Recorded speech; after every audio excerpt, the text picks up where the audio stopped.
ভাইরে, ফুটবল বিশ্বকাপ শুরু আর মাত্র কয়েকদিন বাকি, আর এর মধ্যেই আমাদের অস্কার জয়ী অভিনেত্রী বুবলি এমন খেলা দেখিয়েছেন যা দেখে পাবলিকের কদমজোড়া কাঁধে উঠে গেছে। পুরো দেশ যখন দুই ভাগে বিভক্ত, একদল 7 আপ হাতে নিয়ে মিছিল দিচ্ছে, আরেক দল 3 পিস বিতরণ করছে, সেই সময় গোল করে বসে আছে নায়িকা বুবলি।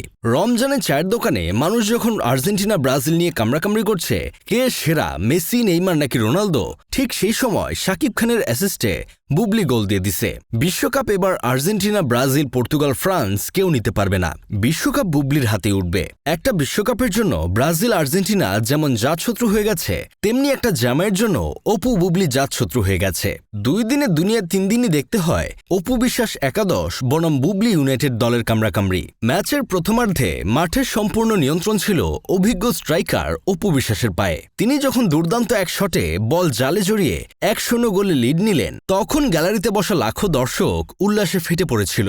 স্টেডিয়ামের গ্যালারি থেকে শুরু করে টকশোর সোফা, সব জায়গার বোদ্ধারা ধরেই নিয়েছিলেন রেফারির শেষবাসী বাজা কেবল সময়ের ব্যাপার, ম্যাচ এখানেই খতম, অপুর জয় সুনিশ্চিত। কিন্তু this is football, ladies and gentleman, এখানে শেষবাসী বাজার আগে কোনো কথাই শেষ কথা নয়। দ্বিতীয়ার্ধের ঠিক মাঝামাঝি সময়ে সবাইকে চমকে দিয়ে ডাগ আউট থেকে ওয়ার্ম আপ সেরে মাঠের সাইডলাইনে এসে দাঁড়ালেন নতুন সাইনিং শবনম বুবলি।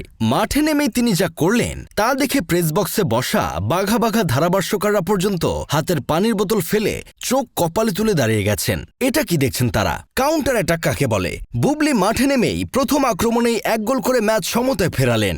গ্যালারি কিছু বুঝে ওঠার আগেই আবারও বল নিয়ে ডি বক্সে ঢুকে পড়লেন তিনি।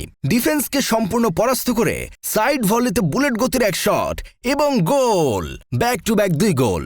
বর্তমান স্কোরবোর্ড বুবলি 2, অপু বিশ্বাস 1। তবে রুদ্ধশ্বাস ম্যাচের আসল টুইস্ট হল অপু বুবলি দুজনেরই গোলের অ্যাসিস্ট করেছেন শাকিব খান। গ্যালারিতে বসে থাকা দর্শক ভেবেছিল শাকিব খানের সঙ্গে উভয় পক্ষের চুক্তি বাতিল হয়েছে, তারা আর একসঙ্গে প্র্যাকটিস করেন না, বিচ্ছেদ হয়ে গেছে, অর্থাৎ ম্যাচটা পুরোপুরি পরিত্যক্ত বা অমীমাংসিত ঘোষণা করা হয়েছে। ঠিক তখনই হঠাৎ দেখা গেল স্কোরবোর্ডে একদম ফ্রেশ নতুন একটা ডিজিটাল গোল যোগ হয়ে গেছে। এখন গ্যালারির সাধারণ দর্শকদের মনে একটাই কোটি টাকার প্রশ্ন, ভাই খেলা কি আসলে অফিসিয়ালি বন্ধ ছিল, নাকি স্টেডিয়ামের মেইন গেট লক করে ভেতরে ক্লোজ ডোর প্র্যাকটিস ম্যাচ চলছিল? চিন্তা করেন ভাই অবস্থাটা। কয়েক মাস আগেও শাকিব খানকে যখন প্রশ্ন করা হতো অপু বুবলির সঙ্গে সে কোনো রকম খেলাধুলা করে কিনা, তখন শাকিব সরাসরি বলেছিল সে দুজনের কারো সঙ্গেই কোনো রকম খেলাধুলা করে না, বরং নতুন খেলোয়াড় খোঁজার চেষ্টায় আছে। অথচ দিন শেষে দেখা গেল বুবলির কোলে ঠিকই বিশ্বকাপ তুলে দিছে। এইসব দেখে আমার বন্ধু কেরামত বলতেছে পুরো বাঙালি জাতি এখন আতঙ্কে দিন পার করছে।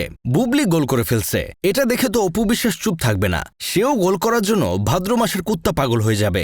এমনিতেই দেশের অবস্থা ভালো না, রাজনৈতিক মাঠ সবসময় গরম থাকে, এদের সামাল দিতে গিয়েই তারেক রহমানের অবস্থা খারাপ, এর মধ্যে বুবলি গোল করে ফেলছে। এখন অপু বিশ্বাসকে কে সামলাবে? অপু দিদিমণির মাথা গরম হওয়ার আগেই তারেক রহমানের উচিত এই গোলের বিষয়ে সুষ্ঠু তদন্ত করা। গোল কি শাকিব খানের অ্যাসিস্টে হয়েছে নাকি অন্য কারোর অ্যাসিস্টে? যাই হোক, শেষমেশ আমি গোলাম হোসেন একটা কাজের কথা কই, মানুষের জীব হলো 2টা, একটা মুখের ভিতর, আরেকটা নাভির নিচে। 2টাকেই হেফাজত রাখতে হয়, তা না হলে কখন কিভাবে গোল হয়ে যাবে টেরও পাবেন না।